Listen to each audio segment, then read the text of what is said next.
Hello hello hello. Hi people, कैसे हो? अगर लास्ट वीडियो देखा होगा तो पता चला होगा कि हम लोग एक यूट्यूब पे एक सीरीज स्टार्ट करें क्लासेस का, जिसमें हम लोग जानेंगे स्टॉक मार्केट के बारे में, पढ़ेंगे चैप्टर वाइज डिटेल में कि स्टॉक मार्केट क्या होता है, स्टॉक मार्केट कैसे काम करता है, स्टॉक मार्केट में पैसा कैसे बनाते हैं। चैप्टर वाइज कोशिश करेंगे समझने का। समझ गए तो बहुत अच्छा, नहीं समझे तो भी क्या ही जाता है। ठीक है। तो समझेंगे हम लोग इसको चैप्टर वाइज। देख सकते हो चैप्टर वन खुला हुआ है, introduction to stock market and its terminologies. तो आज से चैप्टर स्टार्ट हो रहा है, चैप्टर वन। अराउंड 12 या 13 चैप्टर है, पढ़ेंगे हम लोग एक एक करके। सारे चीज हम लोग यूट्यूब पे पढ़ेंगे, नोट्स मिल जाएगा, इसका नोट्स का लिंक दे दूंगा। तो अब ये क्यों स्टार्ट हुआ, क्या होता है कि हमको समझ में नहीं आता स्टॉक मार्केट में स्टार्ट कहाँ से करें, एंड कहाँ पे करें, कैसे क्या करें। तो ये एकदम इनिशियल से बेसिक से बताने का कोशिश है कि कहाँ से स्टार्ट करें, चैप्टर वाइज। हम कोशिश करेंगे कि चैप्टर वाइज हम लोग को इजी समझ में आता है, तो देखेंगे कि चैप्टर वाइज पढ़ें इसको।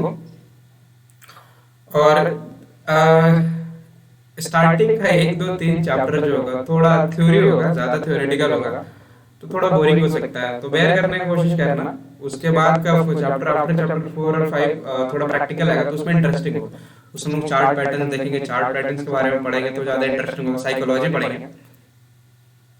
तो अभी के लिए चैप्टर वन से स्टार्ट करते हैं, तो लेट्स स्टार्ट।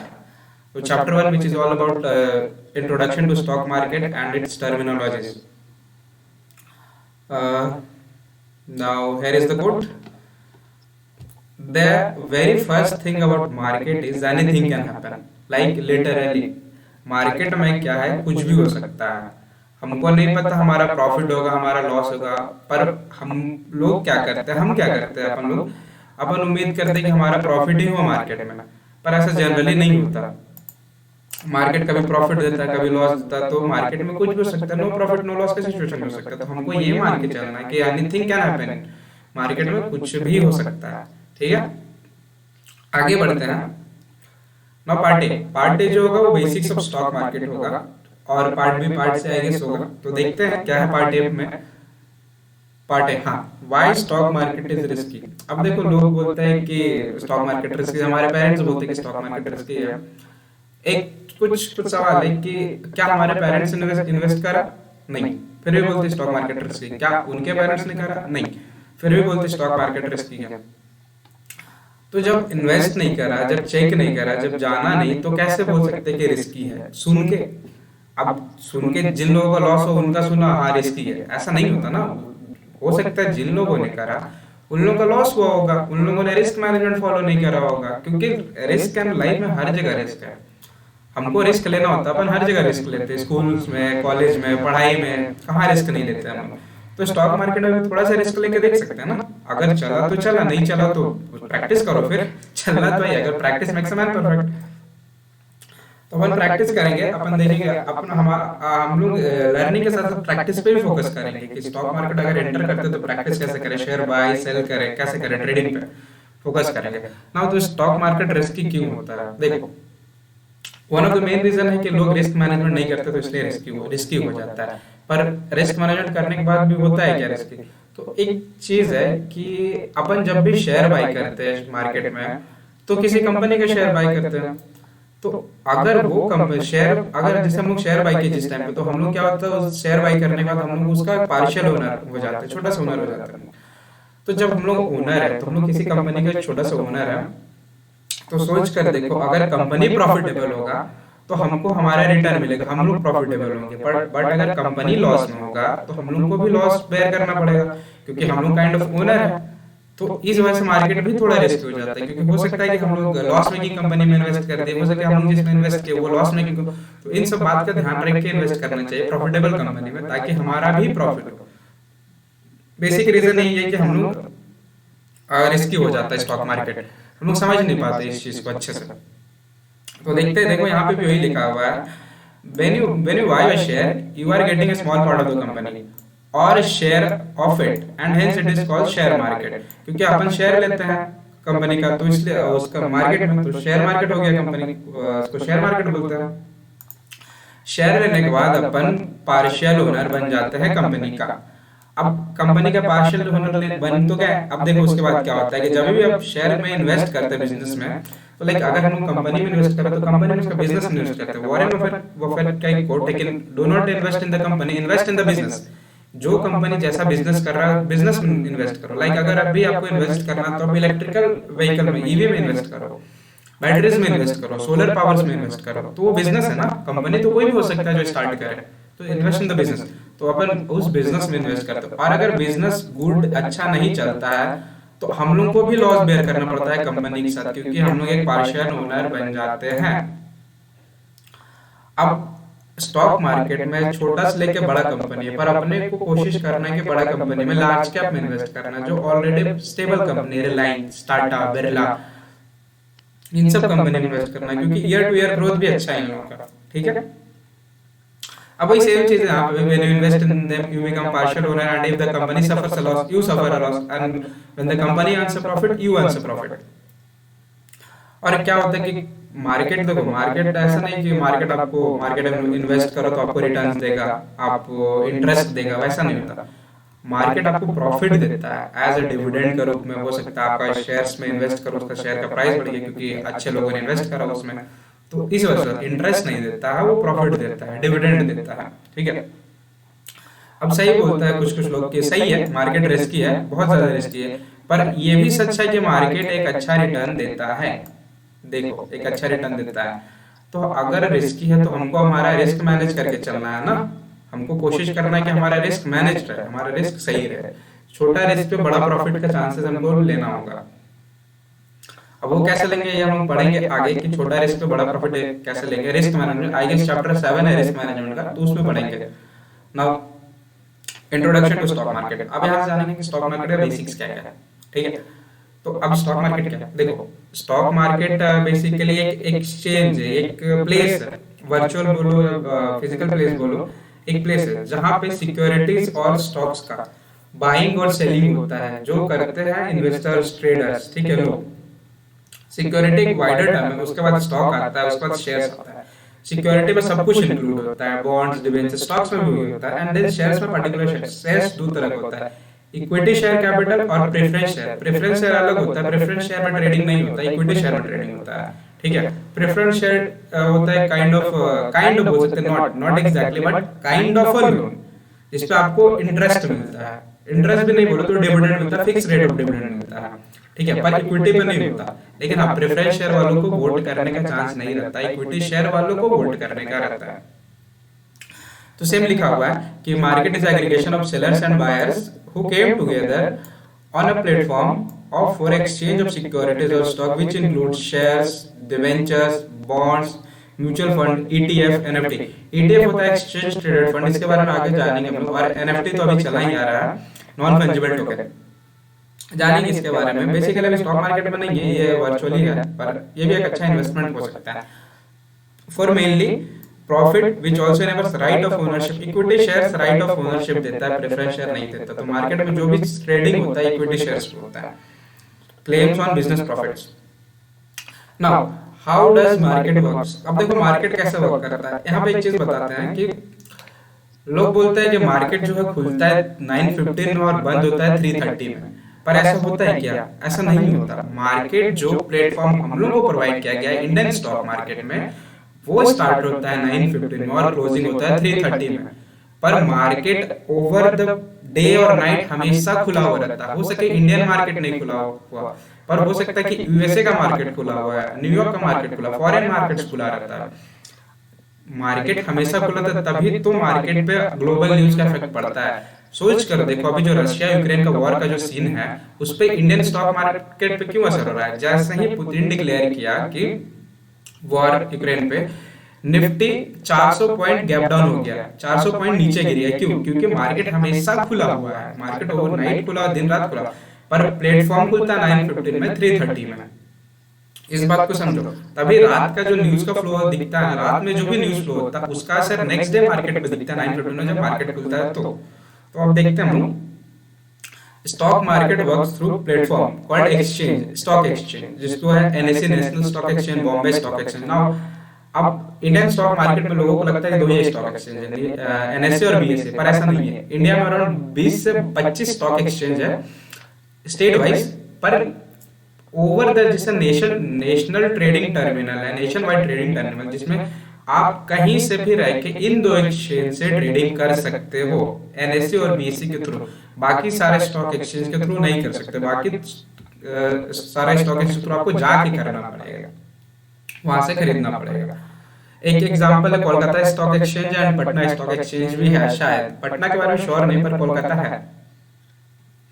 और अदर स्टॉक एक्सचेंज हो गए New York stock exchange, Dow Jones, Nasdaq. Nasdaq के बारे में सुनूंगा, डाउ जोन्स अमेरिका का है, अगर हम गलत नहीं है तो। देन अब क्या होता है ना, जब भी किसी भी कंपनी को फंड्स चाहिए होता है, ठीक है, आखिर शेयर मार्केट है क्यों? शेयर मार्केट इसलिए है कि जब भी किसी कंपनी को फंड्स चाहिए होता है तो फंड्स कंपनी कहाँ से रेज कर सकता है? अगर इसको छोटे लेवल पे समझो तो अगर हमको बिजनेस स्टार्ट करना, हम बिजनेस स्टार्ट करें, हमको फंड कहाँ से मिल सकता है? पहला मेरा खुद का सेविंग, दूसरा मेरा फैमिली मेंबर, तीसरा मेरा फ्रेंड्स, चौथा बैंक, उसके बाद कहाँ? उसके बाद अभी कुछ कुछ कंसेप्ट चला है एंजल इन्वेस्टर का, वेंचर कैपिटल फंड का। एक शो भी आया है सोनी पे, शार्क टैंक इंडिया का, उसमें भी जाके कैपिटल ले सकते हैं, फंड रेज कर सकते हैं। पर अगर हमको एज और कहीं से तो एक आइडिया आता है कि पब्लिक से लिया जाए फंड, तो पब्लिक से कैसे लिया जाए? तो बहुत पहले क्या होता था, पब्लिक को अपने पास बुलाते थे, उन लोग को ऑफर देते थे, एक शेयर सर्टिफिकेट देते थे, एक रिटर्न डॉक्यूमेंट होता है जिस पे लिखा होता है जितना शेयर दे रहे हो उसके बदले इतना कैपिटल चाहिए। लेकिन तो पहले वो चलता था, ये आई गेस इंडिया में स्टार्ट हुआ था, अगर हम गलत नहीं है तो इंडिया में स्टार्ट हुआ था ये चीज धीरू भाई अंबानी भी किए थे ये चीज, ठीक है ना। उनका एक मूवी होगा, उनका बेसिकली उनका स्टोरी पे एक मूवी बेस्ड है, गुरु, जिसमें अभिषेक बच्चन है और ऐश्वर्या राय बच्चन है। तो आप उस मूवी को देख सकते हो, अच्छा मूवी है। तो हाँ का तो जब कंपनी को फंड रेज करना होता तो कहाँ से करे? तो पब्लिक से। तो अब पब्लिक से डायरेक्टली कैसे करे? तो एक प्लेटफॉर्म बनाया गया स्टॉक एक्सचेंज, जहाँ पे लोग जाते थे और कंपनी आता था, कंपनी अपना शेयर बेचता था और पब्लिक उस शेयर को खरीदते थे पैसे को देकर कंपनी को। तो कंपनी को पैसा मिल गया, पब्लिक को शेयर मिल गया, मतलब पब्लिक को ओनरशिप मिल गया कंपनी में। तो एक आइडिया था जिसको जो अभी है, जिसको स्टॉक एक्सचेंज बोलते हैं, इसीलिए वर्क करता है स्टॉक एक्सचेंज। हाँ, तो अब देखो कि अब वो जो एक चीज है कि जब कंपनी फर्स्ट टाइम इशू करता है शेयर तो उसको आईपीओ बोलते हैं। हम लोग सुनते हैं कभी-कभी आईपीओ आ रहा है कहीं पे भी। तो आईपीओ क्या होता है? जब भी कंपनी फर्स्ट टाइम पब्लिक को शेयर इशू करता है, first time, for the first time, stock exchange के थ्रू ओवर द पब्लिक, मतलब पब्लिक एट लार्ज, तो उसको आईपीओ बोलते हैं। फर्स्ट टाइम जब भी इशू करता है, उसके बाद जो कंपनी इशू करता है उसको पब्लिक इनिशियल पब्लिक ऑफर नहीं बोलते, उसको फर्दर पब्लिक ऑफर बोलते हैं, एफपीओ, ठीक है। और इसको इनिशियल पब्लिक ऑफर को कभी भी पब्लिक इशू बोल सकते हैं, बोलते ही हैं, ठीक है। तो देखो, whenever a company like Tata, Reliance, Bajaj, Birla needs to raise funds through public, it issue its security public at large in exchange of money, and that process is also known as public issue or initial public offer, IPO. Whenever companies wants to issue securities to public, and it has to list their securities in stock exchange, and only after listing their securities they can issue those securities to public. Now what is listing? हम लोग सुनते हैं कि listing होता है, company list हो गई, उसका शेयर्स मार्केट में आ गया, बट एक्चुअली लिस्टिंग क्या होता है? लिस्टिंग ज्यादा कुछ नहीं, सिंपल में समझते हैं कि लिस्टिंग होता है एडमिशन ऑफ सिक्योरिटी और shares into the stock exchange और in board of the stock exchange. Stock exchange में एक बोर्ड है, बेसिकली बोल सकते हो उसको, एक व्हाइट बोर्ड टाइप का है जहां पे उसका एडमिशन होता है, वहां पे नाम आ जाता है। तो जैसे उस पे नाम एडमिट हुआ, बोल सकते हैं हम लोग कि वो सिक्योरिटी लिस्ट हो गया, और उसके बाद उसमें पब्लिक ट्रेडिंग स्टार्ट होता है। पब्लिक ट्रेडिंग जब आई गेस जब स्टार्ट होता है, लिस्ट होता है, तो उसके बाद 10 जिस दिन भी लिस्ट होता है उस दिन 10 बजे या फिर 10:15 से उसमें ट्रेडिंग स्टार्ट होता है। तो ये टाइम होता है लिस्ट होने का। एंड देन हाँ, अब जब लिस्ट हो गया तो पब्लिक उस शेयर्स में परचेज कर सकता है कंपनी से या फिर स्टॉक एक्सचेंज से। जब आप कंपनी से परचेज करते हो फॉर द फर्स्ट टाइम उसको आईपीओ बोलते हो, और उसके बाद जब लिस्ट हो गई उसके बाद तो ट्रेडिंग कर सकते हो, उसके बाद तो परचेज करो शेयर मार्केट से परचेज कर सकते हो। तो वही चीज है, when the public purchases shares directly from the company, it is called IPO, and after IPO we can purchase or sell shares through stock exchanges, which is NSE and BSE. अब India में दो stock exchange जो nation wide trading terminal है, जो पूरे देश में चलते हैं, जहाँ कहीं से भी आप ट्रेडिंग कर सकते हो, वो है NSE और सेकंड है BSC। तो ये चीज है। अब आगे देखते हैं। हाँ, एक चार्ट है। देखो यहाँ पे क्या हो रहा है, टाटा, रिलायंस, अदर्स, ठीक है, अदर कंपनी गया NSE के पास, ठीक है, NSE BSE स्टॉक एक्सचेंज पे गया, ठीक है। अब public like retailers, DII, FII, पढ़ेंगे आगे हम लोग DII क्या होता है, FII क्या होता है, वो लोग भी गया। अब यहाँ पे ये लोग पब्लिक गया, पैसा दिया, कंपनी गया, शेयर्स दिया, अब कंपनी पैसा लेके आ गया, पब्लिक शेयर लेके आ गया, सिंपल। ऐसे स्टॉक एक्सचेंज चलता है। आगे देखते हैं। अब थोड़ा समझते हैं इसको डिटेल में कि क्या होता है। तो यहाँ पे बेसिकली हम पढ़ते हैं कि शेयर्स क्या होता है, ठीक है। शेयर्स ज्यादा कुछ नहीं, एक टुकड़ा होता है कंपनी का ओवरऑल कैपिटल का, जिसको, और जो आप लेते हो और आप पैसे देते हो उसके बदले, तो आपको ओनरशिप मिलता है। अब देखो शेयर्स जो है वो एक्सचेंज होता है, आप डायरेक्टली नहीं कर सकते, आप डायरेक्टली कंपनी के साथ नहीं कर सकते, आपको ब्रोकर के साथ करना होगा। उस ब्रोकर का अकाउंट होगा डिपॉजिटरी के पास। अब इंडिया में दो डिपॉजिटरी, NSDL, CDSL। तो ब्रोकर अकाउंट अपना ओपन करेगा डिपॉजिटरी के पास, हम लोग अपना अकाउंट ओपन करेंगे ब्रोकर के पास। ब्रोकर से ग्रो, जेरोधा, फायर्स, मोतीलाल ओसवाल, शेर खान, ये सब ब्रोकर है। तो हमको ब्रोकर के पास अकाउंट खोलना पड़ता है, वो चार्ज करते हैं कुछ कुछ, एंड देन ब्रोकर खोलेगा अकाउंट डिपॉजिटरी के पास। अब एक यहाँ पे एक चीज आता है कि मान लो अगर ब्रोकर कुछ फ्रॉड किया, तो हमारा जो शेयर, हमारा जो फंड्स कहाँ जाएगा। तो उसके लिए चिंता नहीं करना, हमारा शेयर जो सिक्योर होता है, डिपॉजिटेड रहता है डिपॉजिटरी के पास, NSDL और CDSL के पास, जो कि लाइक एक बैंक है, जहाँ पे हम लोग बैंक में पैसा जमा करते हैं, वैसे डिपॉजिटरी के पास अपन शेयर जमा करते हैं, उन लोगों को हमारा डीमैट अकाउंट होता है। तो हमको टेंशन लेने की जरूरत नहीं अगर हमारे साथ ब्रोकर फ्रॉड करता है, तो हमारा शेयर फंड सिक्योर्ड है, ठीक है। तो ब्रोकर डिपॉजिटरी के पास अकाउंट होता है, हम लोग ब्रोकर के पास अकाउंट खोलते हैं। तो ऐसे फिर ये प्रोसेस चलता है, और जो कंपनी होता है डिपॉजिटरी को शेयर सकता है, फिर उसके बाद हम लोग ट्रांजेक्शन करते हैं। अगर ये चीज लाइक डिपॉजिटरी के पास स्टॉक एक्सचेंज में ट्रांजैक्शन होता है। अब देखो stocks can be bought and sold on the exchange through broker which is kept with depository like banks। depository bank की तरह होता है। like फिर owning the share like equity share of a particular company gives you right to vote in the shareholders meeting and get the dividend when if it is declared। अब जब भी अपन equity shares लेते हैं company का, जो कि normal share होता है, जो मार्केट में ट्रेड होता है, अगर हम लोग उस इक्विटी शेयर्स को लेते हैं तो हमको राइट टू वोट मिलता है। जब भी आप शेयर होल्डर्स का मीटिंग होगा, अगर आपने कभी किसी का शेयर लिया होगा, तो आप देखो कि जब उसका मीटिंग होगा, आपके जीमेल पे मेल आ जाएगा मीटिंग का, ई वोटिंग का, तो उस पर वोट कर सकते हो। फन फैक्ट है ये।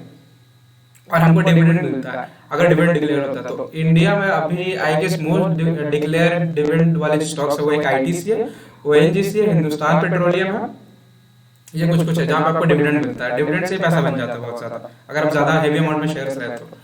हाँ, अब आपका वोटिंग पावर इंक्रीज हो जाता है अगर आपके पास ज्यादा शेयर होता है। कभी कभी हम सुनते हैं कि इस शेयर्स को एक्वायर कर लिया, लाइक माइंट्री एक शेयर्स था जिसको CCD के जो ओनर थे सिद्धार्थ, उनका पूरा नाम याद नहीं है, बट वो प्रोटेक्ट कर रहे थे। बट जैसे उनका डेथ हुआ, उसके बाद L&T जो कंपनी है उसको माइंट्री को एक्वायर कर लिया पूरा, तो क्योंकि मेजॉरिटी शेयर्स होल्ड कर लिया, तो उसके बाद एक्वायर कर लिया। अब इन शॉर्ट हम बोल सकते हैं कि आपको इनडायरेक्टली कंट्रोल मिलता है मैनेजमेंट और कोई किसी कंपनी और उसका अथॉरिटी बोर्ड ऑफ डायरेक्टर्स के ऊपर आपको मिल जाता है अगर आपके पास मेजॉरिटी शेयर्स है। आप डे टू डे एक्टिविटी में इंटरफेयर नहीं कर सकते, पर अगर मेजॉरिटी शेयर हो तो आपको बोर्ड पे कंट्रोल होता है, मैनेजमेंट होता है। अब स्टॉक मार्केट एक ऐसा जगह है जहां पे आप सिक्योरिटी बाय और सेल कर सकते हो for companies which is listed on stock exchange. अभी हम जान लें कि लिस्टेड क्या होता है, लिस्टिंग क्या होता है, वो पढ़ चुके हैं ऑलरेडी। ना स्टॉक मार्केट फिजिकल है या वर्चुअल है, ठीक है। स्टॉक मार्केट अभी एज ऑफ नाउ बोल सकते हैं कि काइंड ऑफ वर्चुअल है, क्योंकि हम लोग घर पे बैठ के भी ट्रेडिंग करते हैं, हमको जाने की जरूरत तो नहीं है ना। बट हाँ, मार्केट फिजिकल है। एक टाइम पे मार्केट फिजिकल था, लोगों को जाना पड़ता था स्टॉक एक्सचेंज में।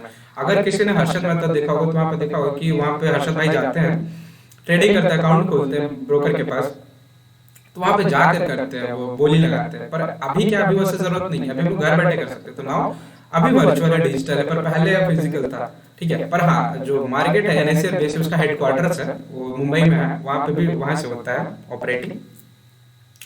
मतलब सिंपल वर्ड में सारा मार्केट का कंसेप्ट को ये कह सकते हैं कि market is like the local market, जहाँ पे हम लोग जाते हैं और सामान खरीदते हैं, पैसे देते आते हैं। मार्केट में क्या होता है, शेयर मार्केट हम जाते हैं, शेयर खरीदते हैं, पैसे देते हैं और उस पर ट्रेड करते हैं। अब सिर्फ शेयर से म्यूचुअल फंड भी खरीदते हैं, ETF भी खरीदते हैं, तो लाइक लोकल मार्केट ही है भी, ठीक है। पर एक शेयर मार्केट एक सिस्टमाइज्ड वे है, ठीक है।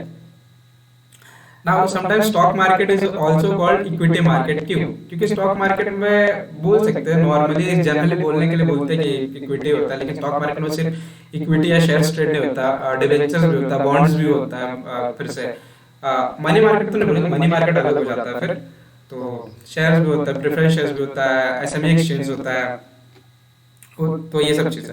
नाउ अब देखो, एक कंसेप्ट है कि बुल्स क्या होता है और बेयर्स क्या होता है, ठीक है? तो जनरली जो, और बायर्स क्या होता है, सेलर्स क्या होता है। तो जो बाय करता है शेयर्स उसको बायर्स बोलते हैं, जो सेल करता है उसको सेलर्स बोलते हैं। अब इसको इजी करने के लिए हम लोग क्या किया, कंसेप्ट लाया गया, ठीक है ना, एक टर्मिनोलॉजी दिया गया कि जो बायर्स उसको बुल बोलते हैं, क्योंकि बायर्स बाय कर करके शेयर्स का प्राइस को ऊपर ले जाता है, ठीक है, डिमांड बढ़ता है। और सेलर जो होता है बेच बेच के प्राइस को नीचे लाते हैं, क्योंकि सप्लाई बढ़ता है। तो जब किसी भी चीज का सोचिए, देखो जनरल मार्केट में, लोकल मार्केट में अगर हमारा सप्लाई ज्यादा और डिमांड ही नहीं है किसी भी गुड्स का, तो क्या उसका प्राइस बढ़ता नहीं, उसका प्राइस गिरने लगता है। एक एग्जांपल लेते हैं इससे, ठीक है ना। और पहले, और किसी चीज का अगर डिमांड है तो उसका फिर, और सप्लाई कम, उसका प्राइस बढ़ने लगता है। फॉर एग्जांपल अभी कुछ साल पहले शायद टमाटर का ये हुआ था, टमाटर का क्राइसिस हुआ था, तो उसका प्राइस बहुत अचानक से बढ़ने लगा था। क्यों? क्योंकि उसका सप्लाई के अंदर डिमांड ज्यादा था, हम लोग डिमांड करने लगे थे, टमाटर हो गया, प्याज हो गया, ठीक है, तो इसका डिमांड बढ़ने लगा था क्योंकि सप्लाई कम था, तो डिमांड बढ़ा, प्राइस बढ़ गया। पर जब इसका सप्लाई होने लगा तो प्राइस वापस से नॉर्मल आ गया, ठीक है। तो सप्लाई और डिमांड सेम रहेगा तो प्राइस नॉर्मल रहेगा, पर अगर सप्लाई ज्यादा है, डिमांड कम है, तो प्राइस फॉल करता है, और डिमांड ज्यादा है, सप्लाई कम है, तो प्राइसेस राइज करता है। सेम ऐसे मार्केट में होता है, किसी भी शेयर का अगर डिमांड ज्यादा हो गया ना, ज्यादा लोग बाय करने लगे तो उसका प्राइस बढ़ने लगता है, पर अगर किसी शेयर को ज्यादा सेल कर रहे हैं उसका प्राइस गिरने लगता है। कभी कभी सर्किट पे लग जाता है। जान भी आगे कि सर्किट क्या होता है। अब नाउ देखते हैं कि आगे क्या है मार्केट में। आगे मार्केट में पार्टिसिपेंट्स कौन कौन होता है। तो मार्केट में लाइक कौन कौन लोग मार्केट में ट्रेड करते हैं या फिर इन्वेस्टमेंट करते हैं या फिर पार्टिसिपेट कौन करते हैं। तो मार्केट में पार्टिसिपेट करते हैं हमेशा रिटेलर लोग, ठीक है, छोटे लोग, इंडिविजुअल लोग, रिटेलर होते हैं, जिसको अगर हम इंडियन स्टॉक मार्केट में इन्वेस्ट करते हैं हम लोग इंडिया के लोग, तो उसको बोलते हैं domestic individual investor, sorry domestic institutional investor, ठीक है। इसमें रिटेलर्स आते हैं, जिसमें बड़े बड़े फंड हाउस आते हैं, बड़े बड़े लोग आते हैं, like fund house, mutual fund houses जो होते हैं। हम लोग जैसे रिटेलर है उन लोग को काइंड ऑफ मैं डिनोट करता हूँ स्मॉल फिश से, क्योंकि हम लोग स्मॉल फिश है, और जो बड़े लोग होते हैं उसको बिग फिश, बिग प्लेयर्स, ठीक है। मार्केट मूव करता है बड़े लोग के वजह से, बिग फिश की वजह से, बड़े बड़े फंड हाउस की वजह से, ठीक है। हमारे वजह से मार्केट मूव नहीं करता। हम लोग उस जो मार्केट मूवमेंट करता है उसमें से हम लोग प्रॉफिट जनरेट करते हैं, ठीक है। तो हमको बिग फिश को फॉलो करना होता है, देखना होता है बिग फिश क्या करने का कोशिश कर रहे हैं, बड़े प्लेयर्स क्या करने की कोशिश कर रहे हैं, तब हम लोग कोशिश करते हैं कि उसको फॉलो। ये भी जानने की कैसे हम लोग पता करते हैं इस चीज को, ठीक है।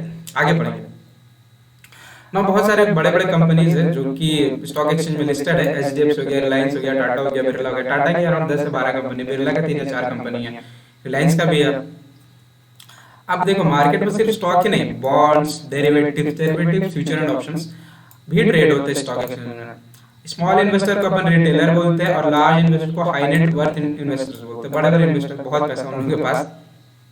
Now, along with the individuals, different institution and corporation also invest their trade in the stock exchange. Individual के साथ साथ institution भी करते हैं, corporation, बड़े बड़े कंपनीज भी करते हैं। लाइक राकेश झुनझुनवाला के जी का कंपनी है रेयर एंटरप्राइजेस, वो भी कंपनी है, बट स्टिल कंपनी भी ट्रेड करता है। डायरेक्टली नहीं करता, कंपनी को लोग ही करता है, बट कंपनी के नाम पे करते हैं। नाउ हाँ, इंडियन इंस्टीट्यूशन, बड़े बड़े कंपनीज, ठीक है, who invest or trade in the stock exchange are referred to as DII, and foreign institutional who invest or trade on Indian stock exchange are referred as foreign institutional investor. Now अगर हमारे यहाँ के कोई बड़े investors है, जो institutional investor, अगर किसी फॉरेन कंपनी में इन्वेस्ट करे, कहीं पे लाइक यूएसए के स्टॉक एक्सचेंज में इन्वेस्ट करता है, तो वो वहाँ के फिर फॉरेन बन जाएंगे, एफआईआई हो जाएंगे, ठीक है। पढ़ चुके हैं। Listing generally means the securities और shares of any company are admitted, taken on board like white board, जैसे लाइक एक व्हाइट बोर्ड, ब्लैक बोर्ड नहीं बोलते क्योंकि वो व्हाइट कलर का होता है, तो white board of the stock exchange. तो उसका जब एडमिशन हो जाता है स्टॉक एक्सचेंज पे, उस बोर्ड पे नाम आ जाता है, मतलब एक लिस्टिंग हो चुका है। तो दैट्स इट। अब आगे देखते हैं आगे क्या है ना। अब एक सवाल आता है मन में कि एनएससी क्या और बीएससी क्या है, ठीक है।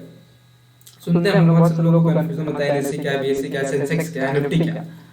तो बीएससी और सेंसेक्स एक साइड, निफ्टी और एनएससी एक साइड, ठीक है। तो पहले बीएससी और सेंसेक्स देखते हैं। बीएससी मतलब बॉम्बे स्टॉक एक्सचेंज। अगर किसी ने हर्षद मेहता की मूवी देखी होगी, लाइक जो सीरीज आया था, तो उसमें सुना होगा BSc, Bombay stock exchange BSc का बच्चा, ठीक है, तो उसमें सेंसेक्स, अब देखो सेंसेक्स आता है। बॉम्बे स्टॉक एक्सचेंज एक स्टॉक एक्सचेंज है जहाँ पे सिक्योरिटीज का एक्सचेंज होता है, ठीक है। तो सेंसेक्स क्या है, बीएससी का इंडिकेटर है, ठीक है। सेंसेक्स एक इंडिकेटर है जिसमें 30 कंपनीज है, एक इंडिकेटर है। सेंसेक्स कोई कंपनी नहीं है, कोई उसका शेयर्स मिल जाए हमको नहीं, वो एक इंडिकेटर है, ठीक है। उस इंडिकेटर में 30 कंपनीज है, 30 कंपनीज आते हैं जाते रहते हैं परफॉर्मेंस। तो सेंसेक्स इंडिकेट करता है 30 कंपनीज का परफॉर्मेंस इंडिकेटर है कि वो 30 कंपनीज कैसा परफॉर्म कर रहे हैं। अगर हमको मार्केट देखना है तो हम लोग सेंसेक्स भी देखेंगे। अगर सेंसेक्स देखें तो हमको पता है कि 30 कंपनीज अच्छा परफॉर्म कर रहा है, ठीक है, तो हमको आइडिया मिल जाता है ना। बॉम्बे स्टॉक एक्सचेंज स्टैब्लिश हुआ था 1875 में and it is one of the oldest and largest stock exchanges in India. In 1956, BSE became the first stock exchange to recognized by the Government of India under the Securities Contract Regulation Act. Currently, there are nearly 5,000 companies listed on BSE. Actually, it is more than 5,000 companies listed in BSE. ठीक है। और देखो, in 1986, the Sensex Index was established to track the overall performance of the index. मतलब उसमें 30 company से overall performance, ठीक है, कि मार्केट कैसा परफॉर्म कर रहा है, ये उस टाइम की बात है। उसके बाद निफ्टी आया, ठीक है, निफ्टी अराउंड 90 के बाद निफ्टी आया, 1992 के बाद निफ्टी आया है, दिखता होगा।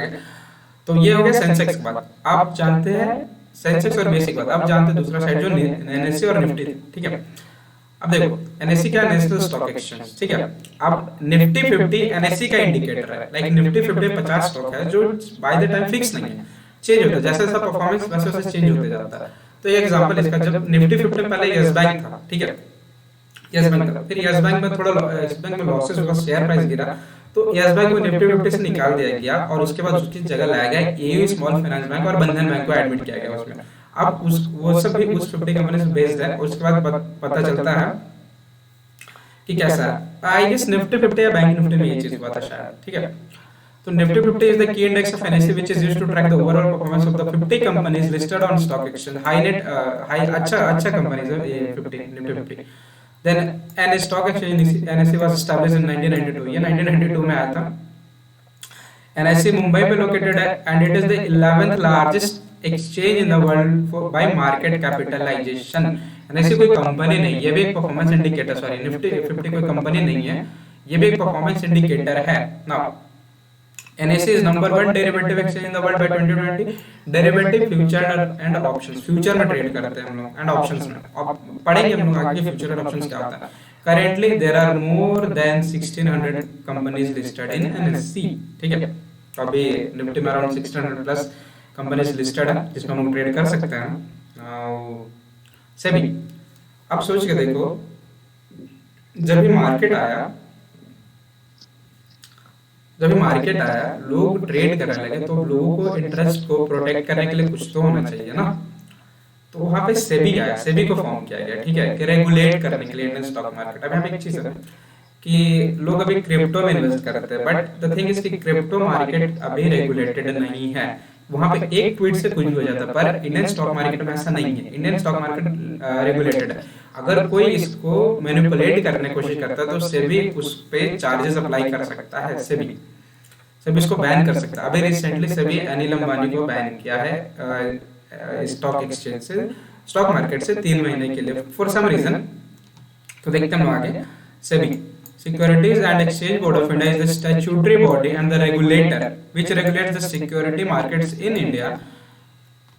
It was established by the Government of India in the year 1988 and has given statutory powers in the year 1992 by SEBI Act 1992। Statutory powers से regulate करने का power। Both NSE and BSE are monitored by SEBI। SEBI ध्यान रखता है NSE BSE पे, नजर रखता है। सेबी को लोग वॉचडॉग भी बोलते हैं, जो नजर रखता है बेसिकली, ठीक है, कि सही से परफॉर्म कर रहा है नहीं कर रहा है। ये सेबी का लोगो है, ठीक है। Now SEBI tracks the transaction in the stock exchange, keeps the record of them. SEBI अगर कोई भी कंपनी कोई बड़ा ट्रांजैक्शन करता है ना, उसको सेबी का वेबसाइट पे डालना होता है, स्टॉक एक्सचेंज का भी और सेबी का भी, ठीक है। तो सेबी इस पे नजर रखता है। कभी-कभी सेबी का वेबसाइट खोल के देख सकते हो, ठीक है। So it can protect the interest of retailers, share holders, investors, traders and company etcetera. मतलब सेबी कोशिश करता है कि सबको एक हेल्दी एनवायरनमेंट बना रहे मार्केट में, इस चीज को प्रोटेक्ट करता है। अगर कोई कुछ गलत काम करता है तो सेबी उसको सजा भी देता है, दिलवाता है basically. Now how is the price of the stock decided? As earlier जैसे बताया कि किसी भी चीज का डिमांड एंड सप्लाई से प्राइस डिसाइड होता है अपना लोकल मार्केट में, तो सेम ऐसा ही होता है शेयर मार्केट में भी। जिसका प्राइस ज्यादा उसका, सॉरी जिसका डिमांड ज्यादा उसका प्राइस ज्यादा, सप्लाई ज्यादा उसका प्राइस कम। ठीक है, देखते हैं।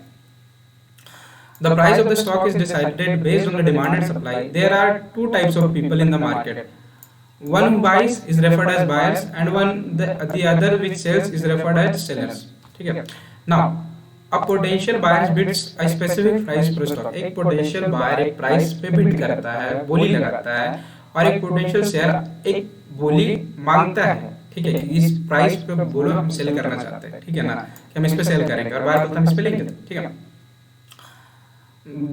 When bid price and ask price में, जब भी bid price और ask price, ठीक है, बायर बोला कि हम इतने में खरीदेंगे और सेलर बोला हम इतने में बेचेंगे, तो दोनों अगर मैच करता है तो ट्रांजैक्शन होता है। ठीक है, और ये सब होता है first come first serve basis पे, जो पहले आया उसको, जो बिड किया उसको मिलता है उस रेट पे। ठीक है, तो ये first come first serve basis पे होता है। ठीक है ना। When there is more than one bidder, मतलब ज्यादा डिमांड हो रहा है, ज्यादा लोग बायर है, price of the stock is decided. ठीक है, जब भी लोग ज्यादा बिड करता है, ठीक है, तो उसका प्राइस बढ़ने लगता है, और जब भी लोग ज्यादा सेल करने की कोशिश करता है, आस्क करने की कोशिश करता है, तो उसका प्राइस गिरने लगता है। फिर जनरली यही होता है सिंपली वे में।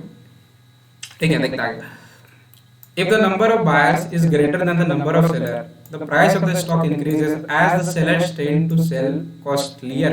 ठीक है, सोच के देखो, जिसका डिमांड ज्यादा है, तो क्या अगर आप सेलर होते तो आप उसको कम में तो नहीं बेचते, जब उसका डिमांड बढ़ रहा था आपको पता है कि उसको ज्यादा में बेचेंगे। ठीक है ना। When the number of sellers is greater than the number of buyers, ठीक है, जब सेलर्स का नंबर ज्यादा होता है और बायर्स का कम होता है, ठीक है ना, तो price of the stock tends to decrease because there is more sellers and less buyers. ये हम लोग आगे पढ़े, पहले पढ़े। ठीक है, this concept is just like the traditional market where you good buy goods or grocery or anything. ठीक है, जनरल लोकल मार्केट का तो जैसा ही है। नाउ ये हो गया स्टॉक मार्केट का बेसिक्स, डिमांड सप्लाई, पार्टिसिपेंट्स का होता है, एनएससी क्या है, बेसिक क्या है, सेंसेक्स क्या है, निफ्टी क्या है। ठीक है, अब आते हैं कुछ टर्मिनोलॉजीज जो मार्केट में यूज होते हैं। Terminologies like sayings. ठीक है, तो मार्केट में क्या क्या यूज होता है? मार्केट में सबसे पहला वर्ड यूज होता है market. Like what is the market? Market means simple share market, stock market. Nifty क्या है? अभी हम पढ़े, जस्ट पढ़े निफ्टी क्या है, सेंसेक्स भी पढ़े, और नाउ बैंक निफ्टी क्या है। लाइक निफ्टी अगर परफॉर्मेंस इंडिकेटर है 30 कंपनीज, तो बैंक निफ्टी परफॉर्मेंस इंडिकेटर है बैंकिंग कंपनीज का। लाइक ओवरऑल बैंकिंग सेक्टर कैसा परफॉर्म कर रहा है, क्योंकि बैंक में इतना फ्रॉड होता है, तो एक तो परफॉर्मेंस इंडिकेटर होना चाहिए ना, कि जो पता है कि बैंकिंग सेक्टर कैसा परफॉर्म कर रहा है। इसके बारे में हम लोग आगे पढ़ेंगे, चैप्टर 3 में आई गेस, इंडाइसेस में पढ़ेंगे, जब इंडेक्स के बारे में पढ़ेंगे तब। इंडाइसेस भी है, इसके बारे में पढ़ेंगे हम आगे। एनएससी पढ़े, अभी जस्ट पढ़े, बीएससी में पढ़ चुके हम लोग। ठीक है, नाउ बेयर और बुल क्या होता है? बेयर सिंपली बोलो तो सेलर्स होता है, और बुल बोलो तो बायर्स होता है। इसका कांसेप्ट ये है, आप YouTube पे खोलोगे तो बहुत ज्यादा वीडियो मिल जाएगा इस पे, पर इसका कांसेप्ट क्या है ना, कि जब बुल का दो सिंग होता है, बुल और बेयर में जब भी फाइट होगा, जब भी, तो बुल क्या करेगा ना, वो नीचे से मारेगा, बुल सिंग से मारेगा ताकि बेयर ऊपर जाए। ठीक है, ताकि प्राइसेस ऊपर जाए, बेयर प्राइसेस ऊपर जाए। तो अभी जब भी बुल मारता है तो सिंग से मारता है और प्राइस ऊपर जाता है। और बेयर क्या होता है? बेयर सिंग से नहीं मारता, बेयर के पास हाथ होता है, पंजा होता है, तो बेयर पंजा से मार के नीचे लाता है प्राइस को। ठीक है, तो ये सिंपल कांसेप्ट है, इसलिए बायर्स को बुल बोलते हैं और सेलर्स को बेयर बोलते हैं। ना अगर किसी ने फिर से हर्षद मेहता देखा होगा तो उसको पता होगा कि हर्षद भाई को बुल बोलते थे। ठीक है ना, क्योंकि वो प्राइसेस ऊपर उठाते थे, और उसमें कैरेक्टर था मनु मुद्रा, उसको बेयर बोलते थे क्योंकि वो प्राइसेस नीचे लाता था सेल करके ना, वो दोनों प्रॉफिट कमाते हैं। Like here is a quote, ठीक है ना, bulls make money, bears make money, pigs get slaughtered. Bulls होता है जो प्राइसेस ऊपर लेके पैसा बनाता है, सेलर्स होता है वो प्राइसेस नीचे लाके पैसा कमाता है। हाँ, सेलर्स प्राइसेस नीचे लाके भी पैसा बनाता है। हम लोग भी जानेंगे कि अगर मार्केट फॉल करे, अगर प्राइस नीचे आ रहा, तो भी हम कैसे पैसा बनाएंगे, ये भी ये हो सकता है। ठीक है, और पिग्स जो होता है वो कहीं का नहीं रहता, वो हमेशा उन लोग स्लॉटर्ड होता है। ठीक है, तो bulls makes money, bears make money, pigs get slaughtered. Now shares, अभी हम लोग जस्ट पढ़े शेयर्स क्या होता है, आईपीओ क्या होता है वो भी पढ़े। ठीक है ना, अभी जस्ट हम लोग आईपीओ पढ़े। Now what is demat account, trading and investing. Trading and investing के बारे में हम चैप्टर 4 में डिटेल में पढ़ेंगे। अभी डीमैट अकाउंट क्या होता है? जब भी हम लोग ब्रोकर के पास अकाउंट होते हैं तो डीमैट अकाउंट होते हैं। ठीक है, जिसमें इसके शेयर्स स्टोर होता है। लाइक बैंक में जैसे हमारा पैसा स्टोर होता है, शेयर डीमैट अकाउंट में हमारा शेयर्स स्टोर होता है। और ट्रेडिंग अकाउंट हम लोग ट्रेड करते हैं। पहले दोनों अलग अलग खुलता था, तो एक बार फिर से अगर किसी ने फिर से हर्षद मेहता देखा हो तो उसमें वो पहले अपना ट्रेडिंग अकाउंट खोलते हैं, ठीक है ना, और डीमेट अकाउंट के बाद में, क्योंकि वो ट्रेड करते हैं, ठीक है, और वो शेयर्स होल्ड नहीं करते हैं शायद, अगर हम गलत नहीं है तो, ठीक है ना, ब्रोकर के पास खोलते हैं ना। डिमेट अकाउंट में शेयर्स होल्ड करते हो, ट्रेडिंग अकाउंट से ट्रेड करते हो, पहले अलग अलग था पर अभी ये दोनों सेम है, ठीक है। अभी आप डिमेट अकाउंट खोलो सब ट्रेडिंग भी होता है ना। पोर्टफोलियो क्या होता है, कभी भी आप अगर सामान लेने बाहर जाओ, दुकान में कोई सब्जी लेने ही बाहर जाओ, तो आप क्या करते हो, बहुत सारा सब्जी उठाते हो, बहुत सारा नहीं, बेसिकली 3-4 तरह की सब्जी, और उसको एक थैला में लेते हैं, एक कैसे बोले, कैरी बैग में लेते हैं। तो मार्केट में आप same it is like a portfolio is like the carry bag, जिसमें आप तरह तरह के शेयर उठा के डालते हो अपने लिए, ठीक है ना, क्योंकि वो सब हर एक इंसान का अलग अलग पोर्टफोलियो हो सकता है, आपका भी अलग, क्योंकि आपको कौन सा सब्जी चाहिए, आपको कौन सा फ्रूट चाहिए, वो आपका चॉइस है। तो आपको कौन से शेयर चाहिए आपको, तो आपको एक पोर्टफोलियो बिल्ड करते हो, बेसिकली रिस्क मैनेजमेंट है कि आप पोर्टफोलियो बिल्ड करते हो, डाइवर्सिफाई करते हो, जिसमें कि आप अलग अलग शेयर बाई करते हो अपने पास, तो पोर्टफोलियो बिल्ड करना इसको बोलते हैं, ठीक है। तो इसमें वेरियस तरह के शेयर्स होते हैं जिसको आप लेते हो, रखते हो अपने पास, ठीक है, लेकर ना। एक पढ़ लेते हैं इसमें, collection of investment owned by investor is called portfolio, like collection है इन्वेस्टमेंट का। An investor may have just one stock or multiple securities in the portfolio. It contains diverse range of financial instruments like shares, bonds, future and options. This is it. अभी just ये बताया, ठीक है। Now अभी अभी समझते कि cash है, कैश स्टॉक कैसा होता है। जब भी आप स्टॉक मार्केट में अब एंटर करोगे आप, तो आपको सुनोगे कैश क्या होता है, कैश स्टॉक क्या होता है। तो कैश या cash stock generally mean equity, like shares, simple equity, ठीक है ना। कैश मीन्स ना। ऑर्डर क्या होता है, ऑर्डर लाइक ऑर्डर देना नहीं, ऑर्डर 3 तरह का होता है, एक मार्केट ऑर्डर, एक लिमिट ऑर्डर, एक स्टॉप लॉस ऑर्डर, और भी ऑर्डर होता है लाइक आफ्टर मार्केट ऑर्डर, वो भी होता है, ठीक है। मार्केट ऑर्डर क्या होता है ना, कि जब आप मार्केट पे जिस प्राइस पे ट्रेडिंग चल रहा है, बाइंग सेलिंग हो रहा है, आप उस प्राइस पे बाई करते हो, उसको बोलते हैं मार्केट ऑर्डर। लिमिट ऑर्डर क्या होता है, आप लिमिट फिक्स कर दे, लाइक सपोज अब किसी शेयर्स का प्राइस चल रहा है 500 और आपको 480 पे चाहिए वो शेयर्स, तो आप लिमिट ऑर्डर डालते हो अपने ब्रोकर के पास, बोलते हो कि ब्रोकर के ऐप में लिमिट ऑर्डर डालो आप, सिंपल है ये कि 480 पे आपको बाई करना। तो प्राइस जब भी 480 पे आएगा आपको ऑटोमेटिकली शेयर बाई हो जाएगा। Now what is stop loss order.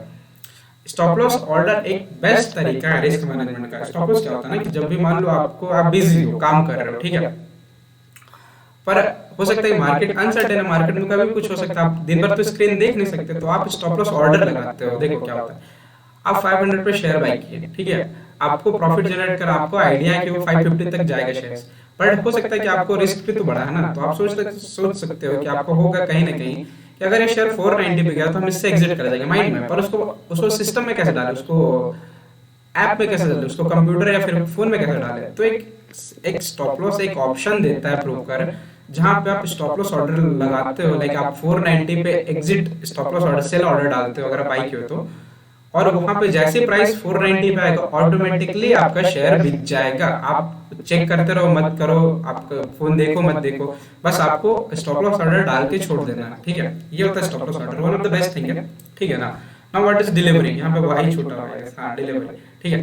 तो डिलीवरी क्या होता है, जब भी आप एक दिन से ज्यादा शेयर को होल्ड करने के लिए बाई करते हो तो आपको डिलीवरी बोलते हैं, उसको CNC cash and carry and overnight order भी बोलते हैं, ठीक है, मोर देन अ डे आपको लेना। तो बट अगर आपको सेम डे पे बाइंग सेलिंग करना है, एग्जिट एंट्री एग्जीक्यूशन करना है, तो उसको इंट्राडे बोलते हैं। वो हो सकता है, वो होता है 9:15 से 3:15 तक, मार्केट 3:30 बंद होता है, पर इंट्राडे पोजीशंस क्लोज करना पड़ता है 3:15 से पहले।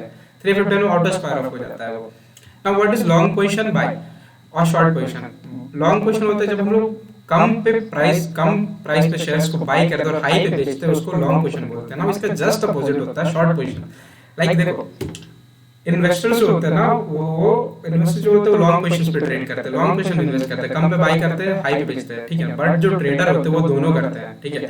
शॉर्ट पोजीशन क्या होता है, सेलिंग, हाई पे सेल करो, कम पे बाई करो, ठीक है ना। प्राइस जब हाई रहेगा वहां पे सेल करो, प्राइस लो पे बाई करो। अब ये कैसे होता है, it is like the ninth wonder, ठीक है। सोच के देखो, आप किसी चीज का प्राइस हाई है तो बेच दो, और प्राइस कम है तो उसको खरीद लो, सिंपल।